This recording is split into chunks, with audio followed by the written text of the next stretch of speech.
Golf Central. Brought to you by Titleist. Final round, WGC Cadillac Championship. Adam Scott, one-shot lead on the 72nd hole, and his second heading directly into the water on the Blue Monster, and it somehow gets hung up in the rough. Scott's third would then get onto the putting surface, and he would have one putt with a chance to win for consecutive weeks on the PGA Tour, and Adam Scott does just that.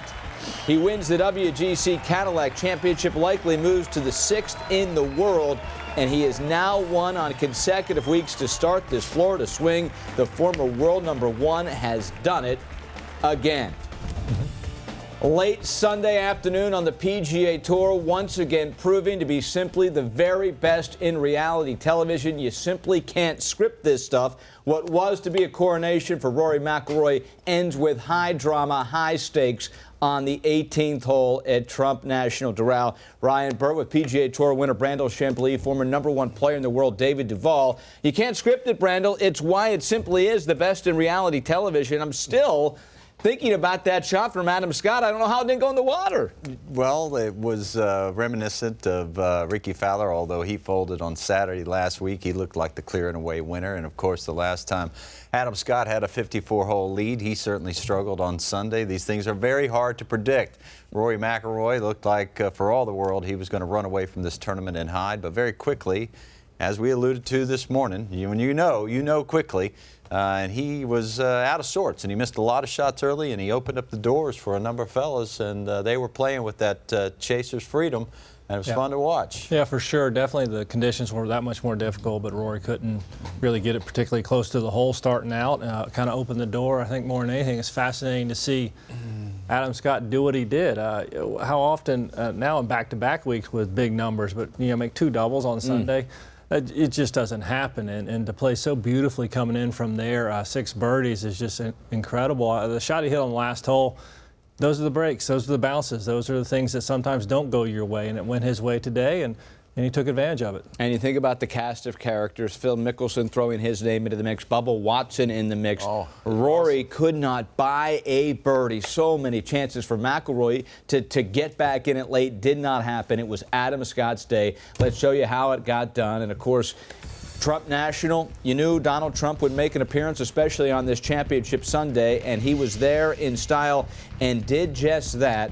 Dustin Johnson, Rory McIlroy getting a chat with Donald Trump before things got kick-started, and McIlroy with that big lead. It was a 4-shot lead when he got to the 7th hole. We talked about it all morning. How early on would you know if this was going to be a Rory romp? Here he is at 7 up 4.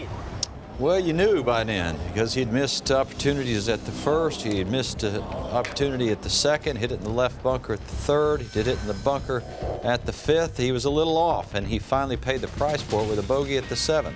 Bubba Watson now at 8, putting for eagle, 61 feet.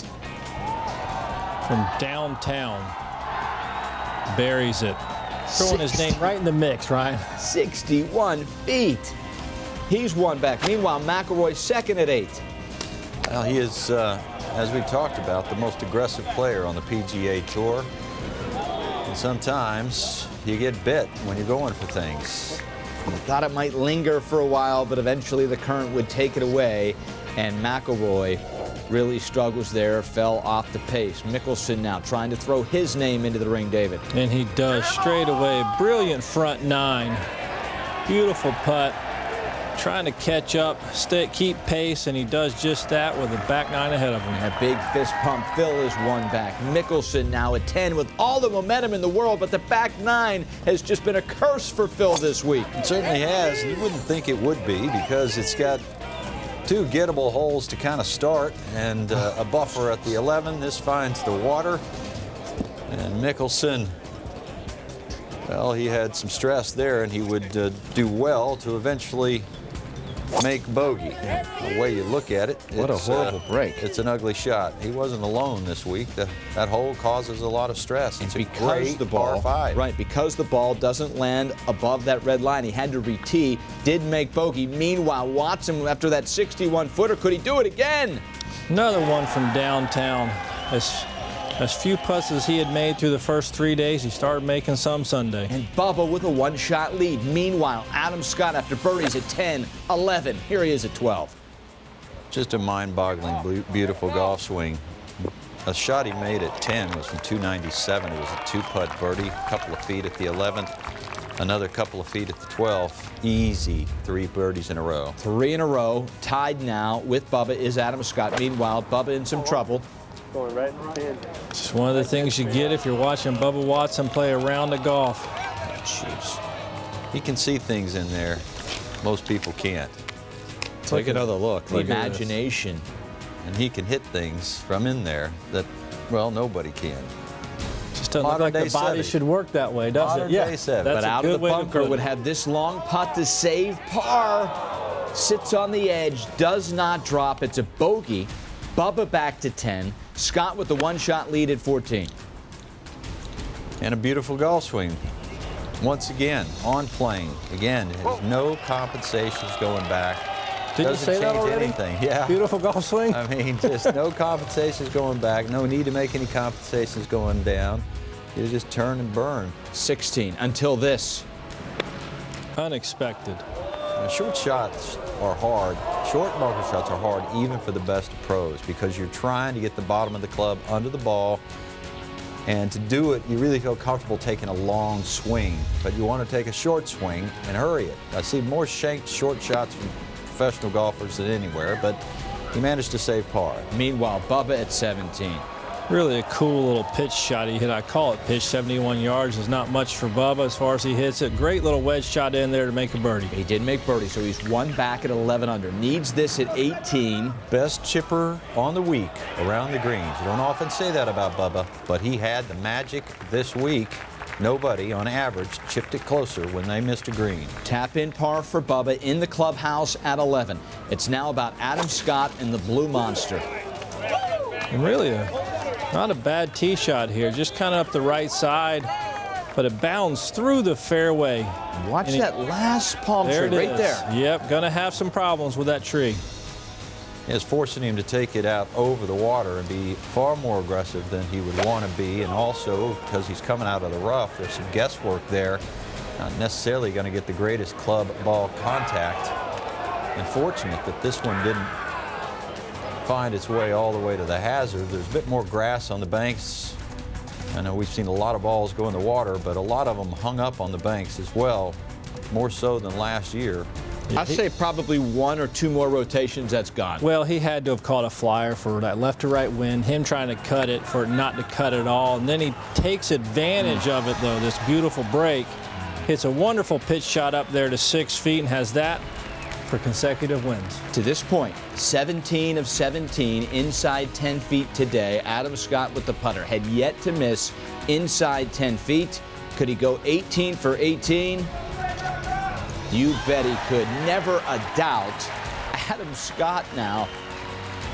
Forget the anchoring band, forget the anchored putter. It may be the best thing that's ever happened to Adam Scott. Has he ever looked this confident with the putter? Consecutive weeks winning at Honda, winning at Trump National Doral. Adam Scott at 12 under, a one-shot lead. And look at that leaderboard. We will be hard-pressed, fellas, the rest of this year on the PGA Tour to find a late afternoon Sunday that is quite as good as the names and the drama we had today at Trump National Doral, but it is Adam Scott. And you look at multiple wins in the Florida swing. Tiger did it twice. Adam Scott now also joins the likes of Ernie Els, and he becomes Adam Scott, the second player since 1990 to win in consecutive weeks on the Florida swing. Tiger did it in 2001, and guess what else he did in 2001? He went on to win the Masters. So Adam Scott with some great karma going in that direction. Guys, you need a little luck. There's no doubt about it. But when this golf tournament was completely up for grabs, his irons became unbelievable. With 3 consecutive birdies and just wouldn't be denied. Was that the club that stood out to you today for Adam Scott? Yes, it was. Throughout the week, his approach shots, whether it was a hybrid or a 3-wood or an iron, he was just really up for any shot, and luckily this event started on a par 5 for him. He started on the back 9 on Thursday. It's a dangerous shot across the water. You knew straight away by watching him hit one shot that he was comfortable with his game, and that was from 287 yards. 287 yards.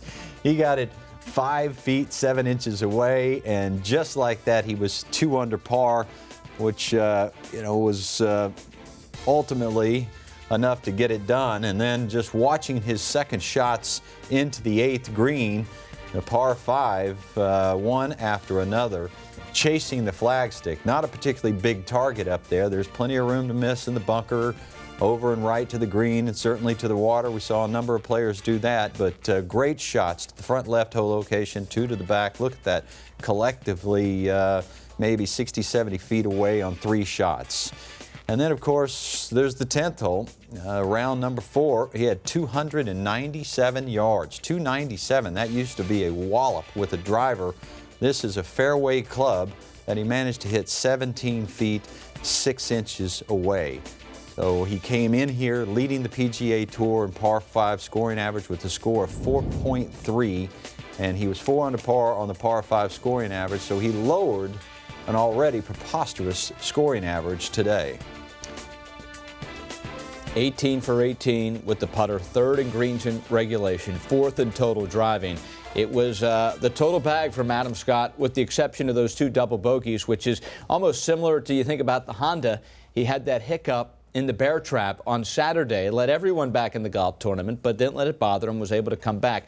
We talked about the confidence, David, that he now has with the putter. We've seen it now in consecutive weeks. How does that change the narrative moving forward on Adam Scott? Well, you got to throw him in the mix, because his hitting day in, day out, and we talk about it, is as good as anybody else. And the way he looks with that putter now, he looks like a wonderful putter, a borderline great putter. He's making all of the clutch putts. And I just still can't, with all the wonderful shots he hit, the 2-iron he hit into 8 yesterday, it's like embedded in my brain. You saw his follow through, twirl the club, and he's just like, you know what, you can't hit a golf shot better than that, he's thinking to himself. And 240-something yards into the wind, hitting it to 9 feet with a 2-iron.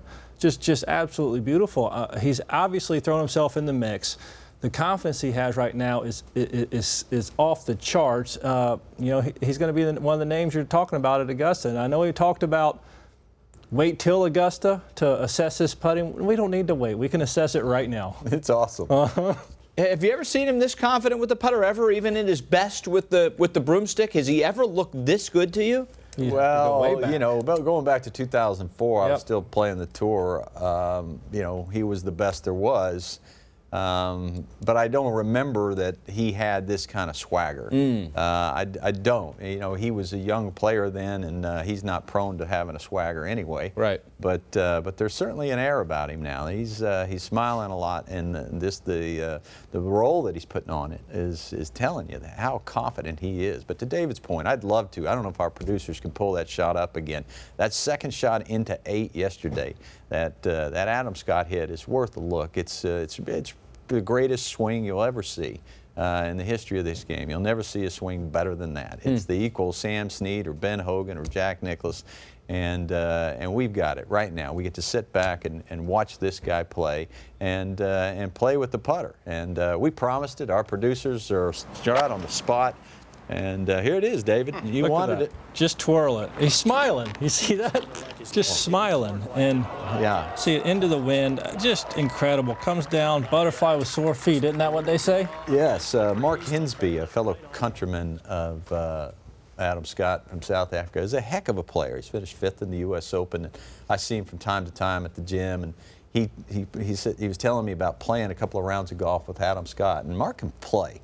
And he said, watching Adam Scott hit golf balls makes you want to quit. He goes, because you cannot physically do the things he can do. He can hit them higher, he can hit them solid. way more solid than you can on a straighter line, and you can just keep on doing it. I said, well, all right, I'm happy enough to watch him then. So Adam Scott picks up his 13th career PGA Tour win. We will hear from Adam Scott a little bit later on in the program, but certainly why Adam Scott is story one. Story 1A, would that be of Rory McIlroy? A 3-shot lead on Sunday, and for all the swagger you talk about Adam Scott, there is certainly no one with the swagger of Rory McIlroy when things are rolling good, and things were rolling good through Saturday. Did not make a bogey on Saturday. Really just looked to have complete control of this tournament. The lead grew to 4, and you just felt like if he could shoot even par, it would be plenty on this day where Doral is showing its teeth, but you can see when he does not close the 54-hole lead what those final rounds look like. And it was a 74 at Honda, and of course that 80 at Augusta National. 6 hours ago we sat here. Of course we all thought Rory would win. You'd be crazy not to. One of the best, if not the best player in the world right now with a 3-shot lead on a golf course that was prejudiced to him and his length. Yes. How did it happen?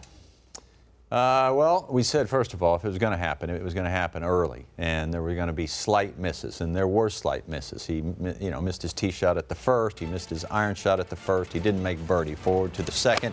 He's got 138 yards. The best players in the world are going to hit this shot 12 feet at worst and have a nice look at birdie. This ended up some 40 feet away, and he was struggling to make par. And then forward to the third, you're going to pull driver out there. I mean, this is a very aggressive play. You've got to skirt it off of that bunker. You're going to pay the price for it for sure. The slightest miss left or right, you're going to find the bunker, you're going to find the water. He found the bunker and ultimately saved par. Forward to the 7th after finding the fairway. Again, his miss tendency, although it's been absent for the most part last year or two, is to the left. He missed it to the left there. He would make bogey, and then at the 8th hole, we've seen this one before. This one isn't as bad a miss as the one last year that led to him jettisoning the 3-iron, but it was headed towards the water. And instead of par, or instead of a birdie, he would make par. Same thing befell him at the first, and he wasn't through. He wasn't through. Go forward to the 9th hole, and he had made double bogey here in the first round, missing it to the right. And again, it was another pull.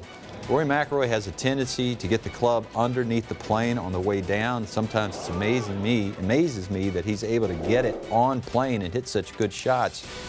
But he pays the price for being under the plane quite a bit, and he paid it today. And for all the talk of left-hand low and go ahead. I was just going to say, and unlike yesterday when he was struggling, he had a very sharp short game. Look at the 3rd round proximity to the hole out of the bunkers. It was 5 feet 4 inches, and today it was, well, almost 10 feet out of the bunkers, and he was nowhere near as good. Yesterday he was perfect, and today he didn't get a single one of them up and down out of the bunkers.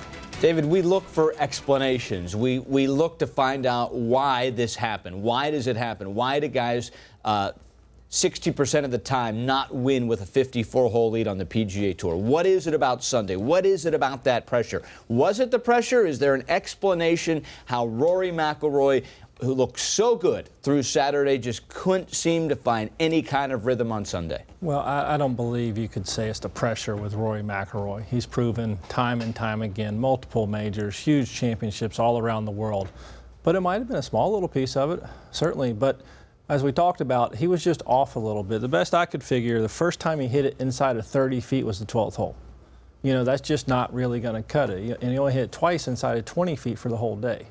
The best I can, looking through it. And that's just not close. You've got to give yourself some chances to make, regardless of how great you're putting it with his new style, you're just not going to make 20 and 30 footers. You just can't do it. And so he put a lot of pressure on himself throughout the course of the entire round. And just when you're not making any birdies and you see the guys behind you making some hiccups and then kind of coming up and passing you, that ends up being a lot of pressure. And regardless of who you are on a Sunday, if you're not making birdies, you're going to get beat.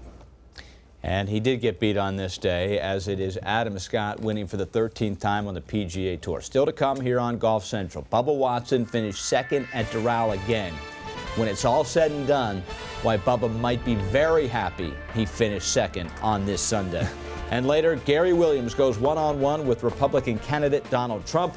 Hear what Trump is saying about the future of hosting the PGA Tour at Doral when Golf Central continues.